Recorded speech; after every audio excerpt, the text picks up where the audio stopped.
In the land of grills, looking to sear a steak. It's 900 degrees good enough for you?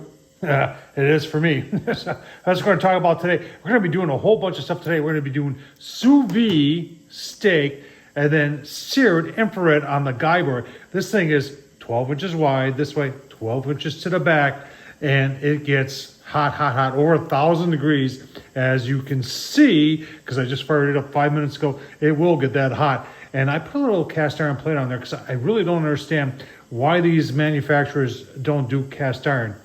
They do stainless steel. You can see I got the stainless steel plate. But we've got some of our world famous chuck eye steak that we've done sous vide for about almost 2 hours. And we're just gonna get a sear on here. Let's get started with the sous vide, come back to the guy board and get a sear on it. All right, so there's our steak, chuck eye, look at that. Nice and thick. And a little olive oil, and then because we're going to be searing this high heat, I don't want anything with any sugar. So this is real stuff. Cracked pepper, garlic, and sea salt. That's all I want. Into the bag, and remember on the Typhor, you have this rechargeable. It's on the side of it, and goes in there and sucks all the air out. Give you a look-see. All right, here we go.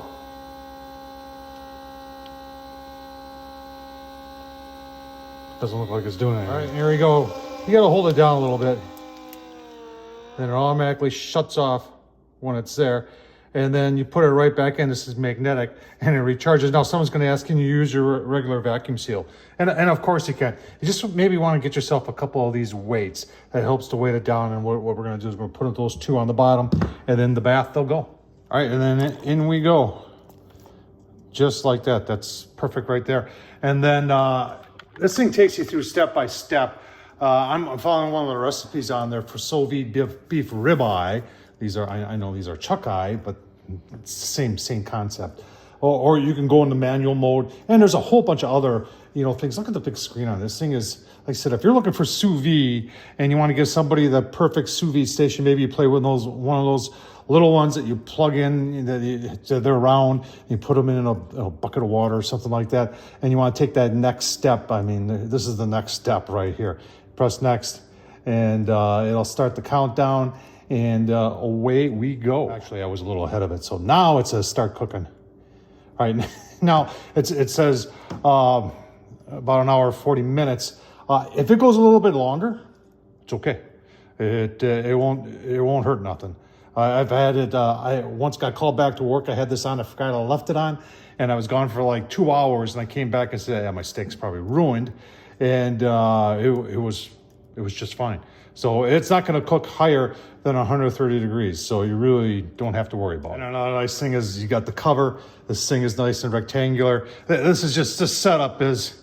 If you want to get into sous vide or have been playing around with it and want to take that next step, like I said, this is it right here. All right, so out of the bag. Obviously, this has not been seared yet. But let's just, I don't want to go down the middle because I don't want to ruin a good steak.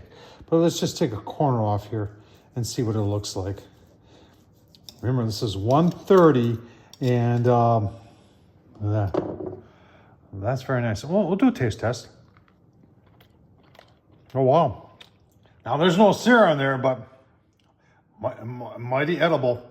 Let's go get a cast iron sear at almost 1,000 degrees. It probably is 1,000 degrees by now. Let's get it on there. There should still be some oil on there.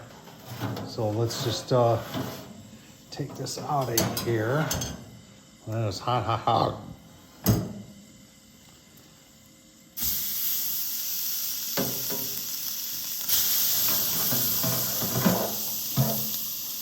And we'll see what happens. All right, give him a quick flip. And here we go.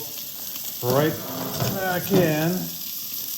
The cast iron makes it a little heavy. All right, you can really tell it's getting hot. Flames are coming up and over the edge. That's where all that comes from. And I think we're about ready to pull these off. So I'll give you a look-see once they're done. And they are. Just a couple of minutes of rest because I'm getting hungry here. Let's go through the one that looks a little bit more burnt on the outside, but that's just, oh man, look at that. Sous vide and infrared, I think, are the perfect combination. I mean, if you can do away with smoke and not having a smoky taste. Oh, wow. I'm telling you what, folks, that is an awesome steak. Sous vide and infrared. Very, very nice. Tom Horsman YouTube. Check it out. There's a whole different ways of doing this. And sous vide can be very inexpensive, or, you know, I've got an expensive unit, but they've all worked great. And then the infrared, well, I showed you that. You can get that for 120 bucks, and that's a no-brainer right there. If you're into doing steak and you want to get your steak, do something different here. Oh, man. Tom Horsman YouTube. Thumbs up, leave a comment. And as always, thanks for watching.